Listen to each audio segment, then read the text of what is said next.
Download from Play Store or App Store.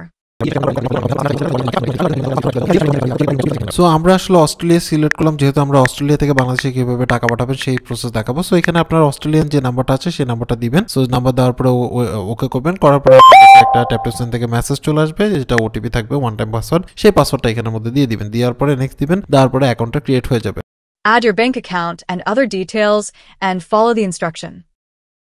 আমরা বাংলাদেশে টাকা পাঠাবো। সো বাংলাদেশ সিলেক্ট করলাম, দেন এখানের মধ্যে ক্লিক করার পর নিচে দেখতে পাচ্ছেন যে বিকাশ, নগদ, রকেট এবং আরও 53 ব্যাংকের উপরে ব্যাংক আপনার আসলে সাপোর্ট করে। আর এখানের মধ্যে প্রোমো কোড আপনি আসলে ক্লিক করে যদি লেখেন হচ্ছিল টেক10 TECH10, এছাড়াও ট্যাপ সেন্ডে কিন্তু সবচেয়ে বেস্ট আপনার এক্সচেঞ্জ রেটে বাংলাদেশে টাকা পাঠাতে পারবেন। সো দেখতে পাচ্ছেন অলরেডি এক্সচেঞ্জ রেটগুলো আপনি কারেন্টলি দেখে নিতে পারেন। এছাড়াও কোনো প্রকার উইদাউট ফিস, মানে কোনো প্রকার ফিস ছাড়া আপনি কিন্তু টাকা বাংলাদেশে পাঠাতে পারবেন, কোনো প্রকার এক্সট্রা কোনো ফিস দিতে হবে না আর কি। অস্ট্রেলিয়ান ডলার যেটাকে বলে, অস্ট্রেলিয়ান ডলার, এখানে সেই পরিমাণটা লিখবেন, সাথে কিন্তু আপনাকে দেখাবে যে কত টাকা যাবে। এটার সাথে কিন্তু 2.5% প্রণোদনা যোগ হবে। ধরেন হচ্ছে আমরা 150 ইউরো বাংলাদেশে সেন্ড করবো, সেটা সিলেক্ট করলাম।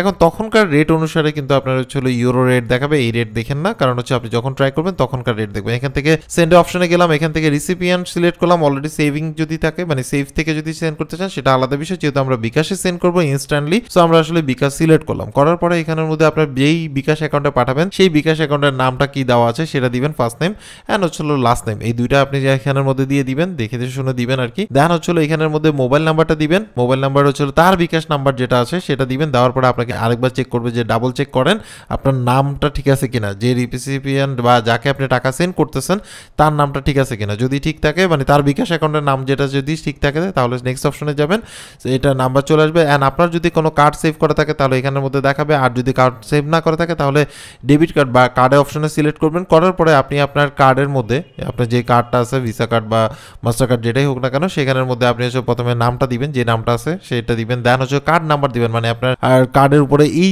যে নাম্বারটা আছে এই নাম্বারটা আপনি লিখে দিবেন। তারপরে হচ্ছে এক্সপায়ার ডেট, আপনার কার্ডের মধ্যে দেখা দেখবেন যে এক্সপায়ার ডেট মানে মান্থ এবং হচ্ছে ইয়ার দেওয়া আছে সেটা দিবেন। এবং লাস্টে যে উল্টা পিছে আপনার হচ্ছে সিভিসি কোড আছে সেই কোডটা আপনি দিয়ে ওকে করবেন। চাইলে আপনি এটা সেভ করে রাখতে পারেন, এবং চাইলে আপনি আনসেভ করেও আপনি আসলে একবার পেমেন্ট করতে পারেন বা টাকা সেন্ড করতে পারেন। সো এখানের মধ্যে দেখবেন সকল ইনফরমেশন যদি সঠিক থেকে থাকে, দেন হচ্ছে পে উইথ কার্ড, এটা সিলেক্ট করবেন। করার পরে আপনার নেক্সট অপশনে চলে যাবে, মানে প্রসেসিংয়ে চলে যাবে। আপনার কার্ড থেকে টাকা কেটে নিয়ে, মানে আপনার ইউরো কেটে নিয়ে আপনার হচ্ছে বাংলাদেশের অ্যাকাউন্টে কিন্তু টাকা ট্রান্সফার করে দিবে।